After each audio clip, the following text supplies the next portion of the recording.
وہ خسرا جس کا میں تذکرہ کر رہا ہوں، جو پیدائشی طور پر عبدالکریم تھا اور اب وہ کریمن جان کے طور پر پہچانا جاتا تھا، اب کچھ بوڑھا ہو گیا تھا، جوانی کی رنگینیاں ختم ہو گئی تھیں۔ تو ہم نے ایک دن اس سے کہا کہ یار عبدالکریم، تو عبدالکریم ہے، مرد ہے، یار تو کبھی نماز بھی پڑھ لیا کر۔ وہ کہنے لگا جی میں نماز پڑھتا ہوں، لیکن میں گھر میں نماز پڑھتا ہوں، میں مسجد میں نہیں جا سکتا۔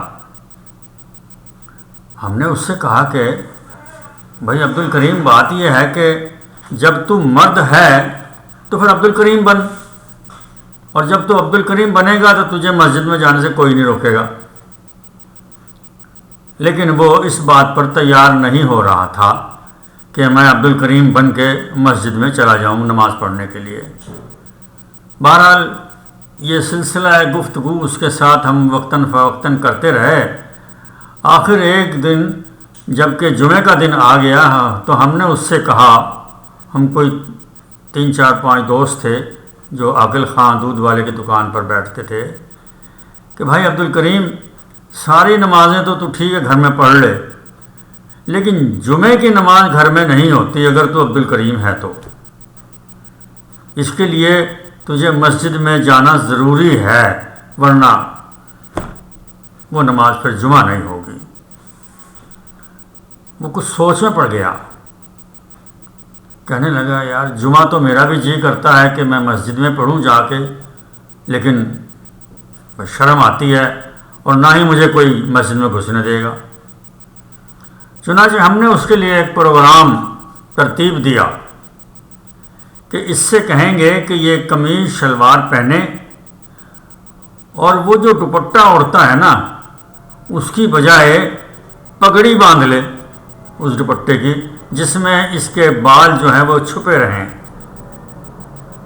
پھر اسے ہم لے کر جائیں گے مسجد میں، ہم اسے اپنے درمیان کھڑا کریں گے، کوئی نہیں نکالے گا۔ بہرحال یہ ایک بڑی جرأت مندانہ کوشش تھی۔ میں بھی، عاقل خان بھی، اور ہمارے دوست تھے جمیل، جلیل، غفار وغیرہ، ہم سب نے اسے ذہنی طور پر تیار کیا کہ تو مرد ہے اور تو نے مسجد میں نماز پڑھنی ہے۔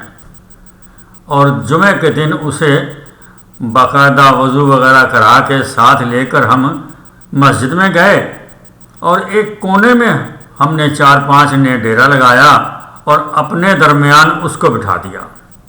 2 ہم ایک طرف تھے، 2 ایک طرف تھے، اور بیچ میں وہ بیٹھا تھا، اور ہم سب کے سب مسجد کے ایک کونے میں بیٹھے تھے۔ اب جو شخص بھی اندر مسجد میں داخل ہوتا تو بڑے غور سے دیکھتا کہ ہیں یہ کریمن جان مسجد میں، لیکن کیونکہ وہ ہمارے درمیان بیٹھا ہوا تھا لہذا کوئی اسے کچھ نہیں کہہ رہا تھا۔ قصہ مختصر یہ کہ نماز جمعہ ہوئی اور اس نے بھی ہمارے ساتھ جمعے کی نماز پڑھی، اور وہ ہمارے ساتھ ہی باہر نکل آیا۔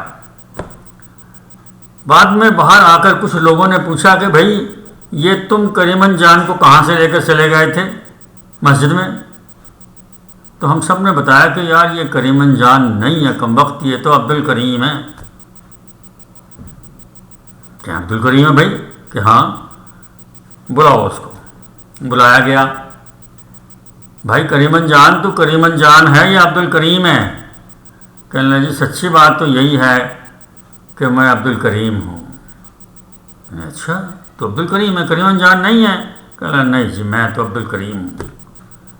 لو صاحب، وہ دن اور اس کے بعد وہ شخص 5 نمازیں مسجد میں جا کے پڑھتا تھا اور کسی نے اس پر کوئی اعتراض نہیں کیا۔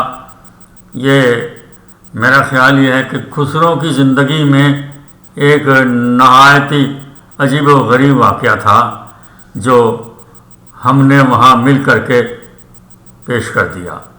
اللہ تعالیٰ سب خسروں کو مرد بننے کی سمجھ عطا فرمائے اور مسجد میں جانے کی توفیق عطا فرمائے، آمین۔